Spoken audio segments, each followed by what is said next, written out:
সবাইকে স্বাগত জানাচ্ছি। আমি ফিরোজ তোহা। শুরুতেই সংবাদ শিরোনাম জানিয়ে দেব এই মুহূর্তে হাতে পাওয়া সর্বশেষ গুরুত্বপূর্ণ আপডেট। বাংলা সংবাদ শুরুতেই থাকছে চূড়ান্ত বিপ্লব ডাকের হুঁশিয়ারি দিলেন আসিফ মাহমুদ। ছাত্র জনতার গণঅভ্যুত্থানে যারা ব্যর্থ করতে চাইবে তাদের বিরুদ্ধে চূড়ান্ত বিপ্লবের ডাক আসবে বলে মন্তব্য করেছেন যুব ও ক্রীড়া উপদেষ্টা আসিফ মাহমুদ। মওলানা ভাসানী বিজ্ঞান ও প্রযুক্তি বিশ্ববিদ্যালয়ের দরবার হলে মওলানা ভাসানী এবং নতুন বাংলাদেশ আলোচনায় এ মন্তব্য করেছেন তিনি। এবারে জানাবো সেনাবাহিনী কতদিন মাঠে থাকবে, যা জানালো সেনা সদর। দেশের পরিস্থিতি স্থিতিশীল রাখতে সরকারের সিদ্ধান্তে আইনশৃঙ্খলা রক্ষাকারী বাহিনীর সহায়তায় সেনাবাহিনী নিয়োজিত রয়েছে। সেনাবাহিনী কতদিন মোতায়েন থাকা প্রয়োজন এ বিষয়ে সরকারি সিদ্ধান্ত নেবে বলে জানিয়েছে সেনা সদর। ইন এইড টু সিভিল পাওয়ারের আওতায় সারা দেশে মোতায়েন করা সেনাবাহিনীর কার্যক্রম নিয়ে বুধবার সেনাবাহিনীর বনানী রেল ক্রসিং সংলগ্ন স্টাফ রোডের মেসে এক সংবাদ সম্মেলনে এক প্রশ্নের জবাবে military operations directorate staff colonel Intekhab Haider একথা বলেছেন। জানাবো স্বার্থপরের মতো পালিয়ে গেছে শেখ হাসিনা। ছাত্র জনতার গণঅভ্যুত্থানে শেখ হাসিনার সঙ্গী সাথী ফেলে স্বার্থপরের মতো পালিয়ে গেছে বলে মন্তব্য করেছেন বিএনপির সিনিয়র যুগ্ম মহাসচিব রুহুল কবির রিজভী। তিনি বলেন, শেখ হাসিনা শুধু নিজের ক্ষমতাকে ধরে রাখার জন্য বাংলাদেশের স্বাধীনতা সার্বভৌমত্ব পার্শ্ববর্তী দেশের কাছে জিম্মি দিয়েছিলেন। এখন জনগণের একটাই দাবি, শেখ হাসিনা 2009 সাল থেকে চলতি সালের 5 আগস্ট পর্যন্ত যত চুক্তি করেছেন সেই চুক্তিগুলো অন্তর্বর্তী সরকার প্রকাশ করুক। দেশের কত বড় ক্ষতি করে গেছে তার প্রমাণ আমরা দেখতে চাই। এদিকে রাতে হুইলচেয়ার নিয়ে রাস্তায় আহতরা। রাজধানীর আগারগাঁও থেকে শ্যামলীমুখী সড়ক বন্ধ করে রাতেও আন্দোলন করছেন জাতীয় অর্থোপেডিক হাসপাতাল ও পুনর্বাসন প্রতিষ্ঠানের চিকিৎসাধীন স্বৈরাচার বিরোধী আন্দোলনে আহতরা। বুধবার রাত 9টার পরও পঙ্গু হাসপাতালের সামনে রাস্তায় বসে স্বাস্থ্য উপদেষ্টার পদত্যাগের দাবিতে স্লোগান দিচ্ছেন আহতরা। এবারে থাকছে অন্তর্বর্তী সরকারের মনে কেন ভয় ঢুকল প্রশ্ন মঈন খানের। গত 19 সেপ্টেম্বর অন্তর্বর্তী সরকার অধ্যাদেশ 2024-এর খসড়ায় চূড়ান্ত অনুমোদন দিয়েছে উপদেষ্টা পরিষদ। শিগগিরই মন্ত্রী পরিষদ এ সংক্রান্ত অধ্যাদেশ জারি করতে পারে। অধ্যাদেশটি জারি হলে দেশের কোনো আদালতে বৈধতার প্রশ্ন তুলে বর্তমান অন্তর্বর্তী সরকারকে অবৈধ বা বাতিল করা যাবে না। ত্রয়োদশ জাতীয় সংসদ নির্বাচনের মাধ্যমে নির্বাচিত নতুন প্রধানমন্ত্রীর দায়িত্ব নেওয়ার দিন পর্যন্তই বর্তমান সরকারের মেয়াদ থাকবে। মন্ত্রিপরিষদ বিভাগের একটি সূত্রে এসব তথ্য জানা গেছে। এবং সর্বশেষ জানাবো আন্তর্জাতিক সংবাদ। হিজবুল্লাহর ক্ষেপণাস্ত্র হাইফার অর্থনীতিকে পঙ্গু করে দিয়েছে।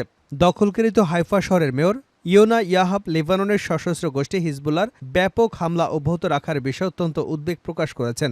বলেছেন, হিজবুল্লাহর ক্ষেপণাস্ত্র হামলায় হাইফা শহরে নজিরবিহীন একটি বড় ধরনের অর্থনৈতিক ক্ষতির সম্মুখীন হয়েছে। এতক্ষণ শিরোনাম শুনছিলেন, এবার বিস্তারিত। প্রিয় দর্শক, আপনি যদি এই চ্যানেলে নতুন হয়ে থাকেন, ভিডিওটি দেখতে দেখতে চ্যানেলটি সাবস্ক্রাইব করে আমাদের সঙ্গে থাকুন। আর এই ভিডিও সম্পর্কে আপনি আপনার মূল্যবান মতামতটি কমেন্ট বক্সে জানিয়ে দিন। আর হ্যাঁ প্রিয় দর্শক, জানিয়ে দিন ভিডিওটি কোথা থেকে দেখছেন। চূড়ান্ত বিপ্লব ও ডাকের হুঁশিয়ারি আসিফ মাহমুদের। চূড়ান্ত বিপ্লব ডাকের হুঁশিয়ারি দিলেন আসিফ মাহমুদ। ছাত্র জনতার গণঅভ্যুত্থানে যারা ব্যর্থ করে দিতে চাইবে তাদের বিরুদ্ধে চূড়ান্ত আন্দোলনের ডাক আসবে বলে মন্তব্য করেছেন যুব ও ক্রীড়া উপদেষ্টা আসিফ মাহমুদ। মওলানা ভাসানী বিজ্ঞান ও প্রযুক্তি বিশ্ববিদ্যালয়ের দরবার হলে মওলানা ভাসানী নতুন বাংলাদেশ আলোচনায় এ মন্তব্য করেন তিনি।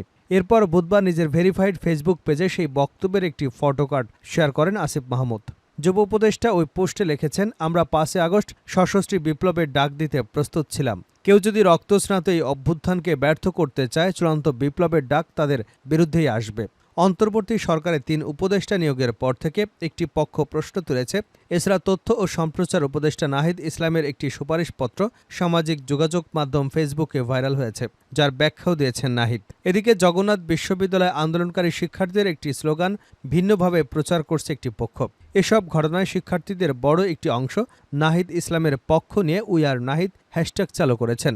ধারণা করা হচ্ছে অন্তর্বর্তী সরকার এবং অভ্যুত্থানের সঙ্গে সংশ্লিষ্টদের বিষয়ে যারা বিভিন্নভাবে প্রশ্ন তুলে অভ্যুত্থান ব্যর্থ করবার চেষ্টা চালাচ্ছে তাদের বিরুদ্ধে চূড়ান্ত বিপ্লবের ডাক দেবার হুঁশিয়ারি দিলেন আসিফ মাহমুদ। আলোচনা সভায় অংশগ্রহণের পর সাংবাদিকদের এক প্রশ্নের জবাবে নতুন উপদেষ্টা নিয়োগের ক্ষেত্রে তিনি বলেন, আমরা মনে করি যাদের নিয়োগ দেওয়া হয়েছে তারা জনগণের আকাঙ্ক্ষার পক্ষেই যাবেন। আপনারা এই সরকারের উপর আস্থা রাখতে পারেন। এই সরকার জনগণের আকাঙ্ক্ষা বাস্তবায়ন করবে এবং যারা নিয়োগপ্রাপ্ত হয়েছেন তারাও এই আকাঙ্ক্ষা বাস্তবায়নের মধ্যে শামিল হবেন। সেনাবাহিনী কতদিন মাঠে থাকবে জানালো সেনা সদর। দেশের পরিস্থিতি স্থিতিশীল রাখতে সরকারের সিদ্ধান্তে আইনশৃঙ্খলা রক্ষাকারী বাহিনীর সহায়তায় সেনাবাহিনী নিয়োজিত রয়েছে। সেনাবাহিনী কতদিন মোতায়েন থাকা প্রয়োজন এ বিষয়ে সরকারি সিদ্ধান্ত নেবে বলে জানিয়েছে সেনা সদর। ইন এইড টু সিভিল পাওয়ারের আওতায় সারা দেশে সেনা মোতায়েন করা সেনাবাহিনীর কার্যক্রম নিয়ে বুধবার সেনাবাহিনীর বনানী রেল ক্রসিং সংলগ্ন স্টাফ রোডের মেসে এক সংবাদ সম্মেলনে এক প্রশ্নের জবাবে military operations directorate staff colonel Intekhab Haider এসব কথা বলেন।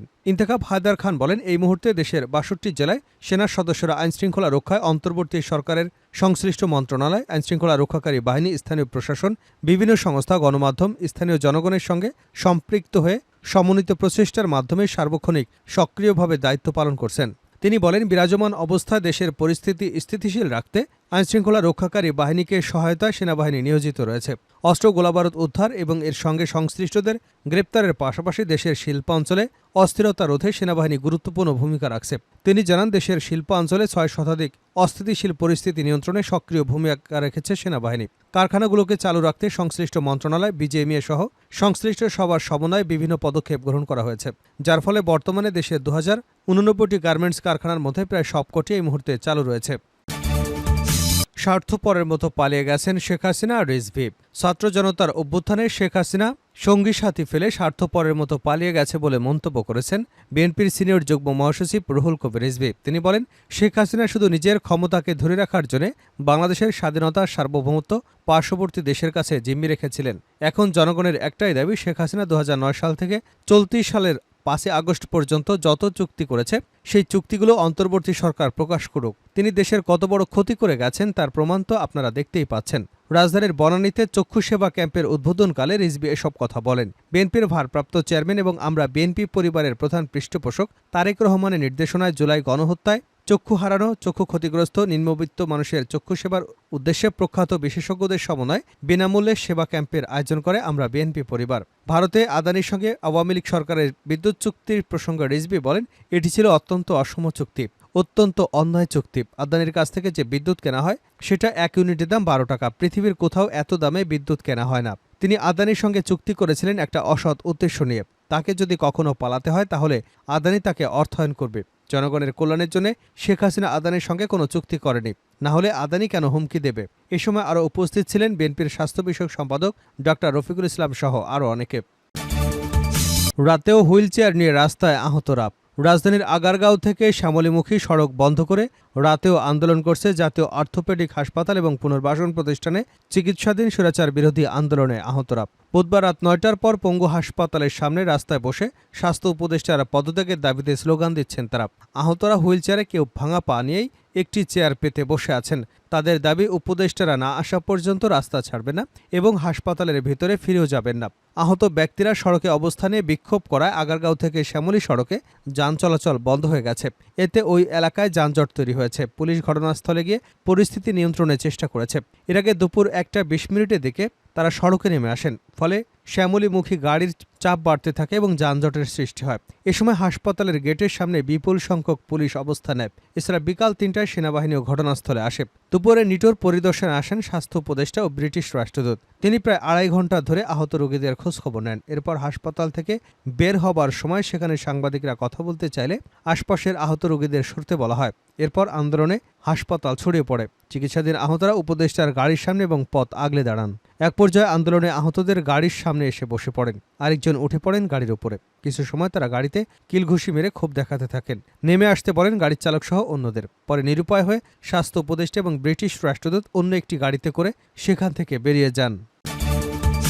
শেষ করছে আন্তর্জাতিক সংবাদ দিয়ে। হিজবুলার ক্ষেপণাস্ত্র হাইফার অর্থনীতিকে পঙ্গু করে দিয়েছে মেয়র। দখলকৃত হাইফা শহরের মেয়র ইয়োনা ইয়াহাব লেবাননের সশস্ত্র গোষ্ঠী হিজবুল্লাহকে ব্যাপক হামলা অব্যাহত রাখার বিষয়ে অত্যন্ত উদ্বেগ প্রকাশ করেছেন। বলেছেন, হিজবুল্লাহর ক্ষেপণাস্ত্র হামলায় হাইফা শহরে নজিরবিহীনভাবে একটি বড় ধরনের অর্থনৈতিক ক্ষতির সম্মুখীন হয়েছে। মঙ্গলবার ইয়োনা ইয়াহবার জানিয়েছেন, হিজবুল্লাহর ক্ষেপণাস্ত্র হামলার ফলে হাইফা শহরের স্বাভাবিক জনজীবন স্থবির হয়ে গেছে এবং এখানে সবকিছু থেমে গেছে। এখানে রাস্তাঘাট ফাঁকা এবং দোকানপাট বন্ধ হয়ে পড়েছে। হাইফায় অর্থনৈতিকভাবে দুর্বল হলে পুরো ইসরায়েলকেই তা প্রভাবিত করবে। ইরানি সংবাদ মাধ্যমগুলো জানিয়েছে, ইসরায়েলি অধ্যয়ন ও গবেষণা কেন্দ্র আলমাই এ প্রসঙ্গে উল্লেখ করেছে যে ইসরায়েলের অধিকৃত অঞ্চলের গভীরে হিজবুল্লাহ হামলা বৃদ্ধি পেয়েছে। এক্ষেত্রে হিজবুল্লাহ ড্রোনগুলোই তাদের ট্রাম্প কার্ড। আলমাই গবেষণা কেন্দ্র জোর দিয়ে বলছে যে গত মাসে হিজবুল্লাহর কার্যক্রমের গতি 4 গুণ বেড়েছে এবং এ মাসে তাদের আক্রমণে ইসরায়েল আরও গভীর অঞ্চলে ছড়িয়ে পড়েছে। এদিকে হিজবুল্লাহর ক্রমাগত মিসাইল হামলার কারণে অধিকৃত অঞ্চলের উত্তরে বিশৃঙ্খল পরিস্থিতি নিয়ে উদ্বেগ প্রকাশ করেছে ইসরায়েলি মিডিয়া। তারা বলছে অধিকৃত উত্তরাঞ্চলে বসবাসকারী ইহুদিরা বিগত মাসগুলো থেকে বাস্তুচ্যুত হয়েছে, তাদের ফিরে আসার কোনো ইচ্ছে নেই।